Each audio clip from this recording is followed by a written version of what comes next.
जय संविधान दोस्तों, जय जोहार। मैं हूं आपका अपना भाई गुड्डू भाई और आपका स्वागत है एक और नए वीडियो में। भाई लोगों, भारत आदिवासी पार्टी के जो बांसवाड़ा डूंगरपुर के सांसद है राजकुमार रोज जी, वो देश के अलग अलग कोने में जाकर अपनी भारत आदिवासी पार्टी को आगे बढ़ा रहे हैं अपनी विचारधारा से, अपने भाषण से और अपने बातों से। राजकुमार रोज जी देश के अलग अलग कोने में जाकर आदिवासियों को जागरूक कर रहे हैं, आदिवासियों के हक अधिकार के बारे में बता रहे हैं। यानी राजकुमार रोज जी आदिवासियों को जो सच्चाई की दिशा है उसकी तरफ मोड़ रहे हैं, ऐसा मुझे लगता है। राजकुमार रोज अभी है हमारे भारत के छत्तीसगढ़ राज्य में, जहाँ पर वो वहाँ की जो परंपरा है, वेशभूषा है, वो पहन कर भाषण दे रहे हैं, लोगों को संबोधित कर रहे हैं कि ऐसा करने से ऐसा होगा और ऐसा करने से फिर ऐसा होगा। आप राजकुमार रोज जी का ये भाषण सुनिए कि उन्होंने छत्तीसगढ़ में जाकर आदिवासियों और वहाँ के लोगों को कैसे संबोधित किया और किस प्रकार से भाषण दिया और अपने बात वहाँ के लोगों के सामने रखी। आप ये भाषण सुनिए। सभी को जय जोहार। जय जोहार। आप सबके दिमाग में कई प्रकार के सवाल होंगे। कई दिनों से प्रचार प्रसार चल रहा था कि राजस्थान से राजकुमार रोज सांसद है, वो यहाँ पर आ रहे हैं। मुझे इस काबिल बनाने के लिए बांसवाड़ा डूंगरपुर राजस्थान की जनता ने रात दिन मेहनत करके मुझे सांसद बना के दिल्ली के अंदर भेजा और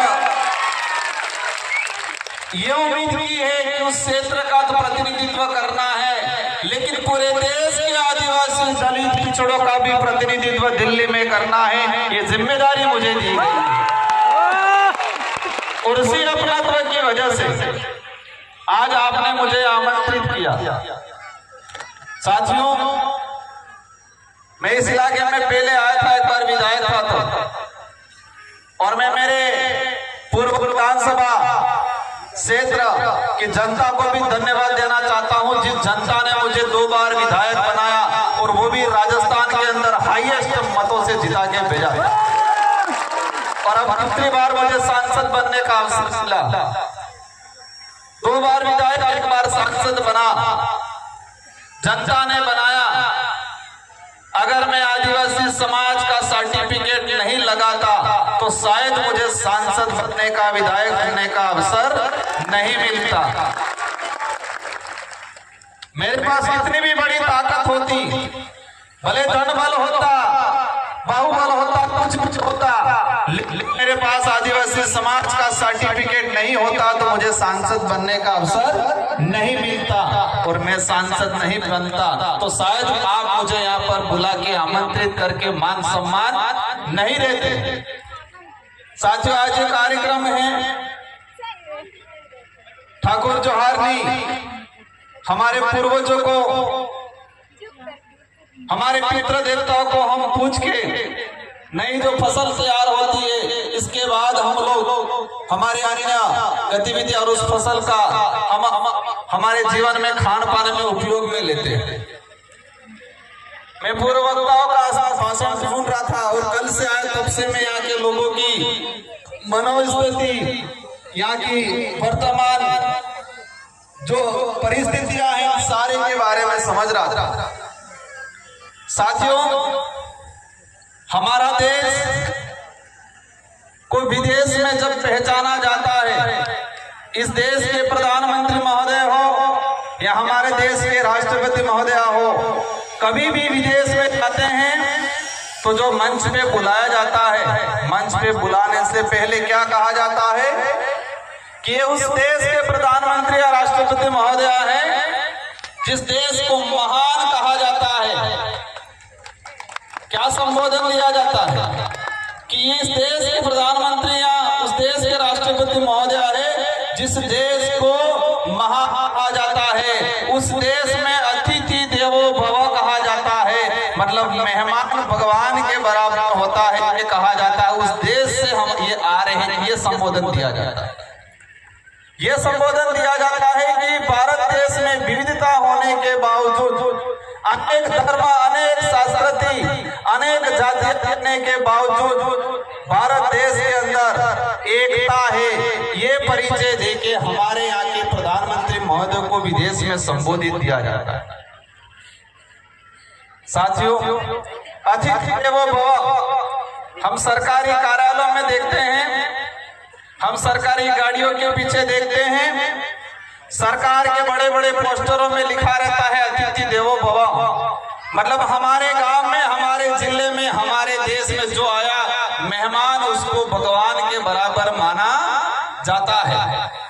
लेकिन ये शब्द ओनली फॉर आदिवासी इलाके के अंदर ही वर्तमान में स्थापित है, आदिवासी समुदाय में ही स्थापित है। क्योंकि आदिवासी समुदाय के अंदर किसी भी गांव में, किसी भी घर में कोई भी अज्ञात व्यक्ति, अनजाना व्यक्ति चला जाएगा तो उसको मान सम्मान बिठाया जाएगा, पानी पिलाया जाएगा, चाय पिलाई जाएगी, भले पहचान नहीं हो, इसके बावजूद पूछा जाएगा कि आप कहां से, बराबर पहचान में नहीं आए।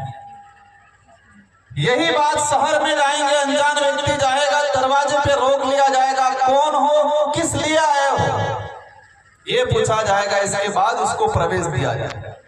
तो अतिथि देवो जो भव शब्द है वो कहीं न कहीं आदिवासी समुदाय की संस्कृति, समुदाय के रीति रिवाज और आदिवासी समुदाय के अंदर जिस तरह से हमारे अतिथि को आज एक देवो भव शब्द के संबोधन के हिसाब से लाया गया, तो ये अतिथि देवो भव आदिवासी समुदाय की संस्कृति से निकला हुआ शब्द है जो विदेश में आज प्रचलन में और हमारे देश का सर्टिफिकेट लगा के मुझे सांसद बनाया गया है, उस समाज का कर्ज उतारना है, ये सोच के मैं रात दिन मेहनत करता हूँ, काम करता हूँ। इसीलिए आपने मुझे यहाँ पर बुलाया।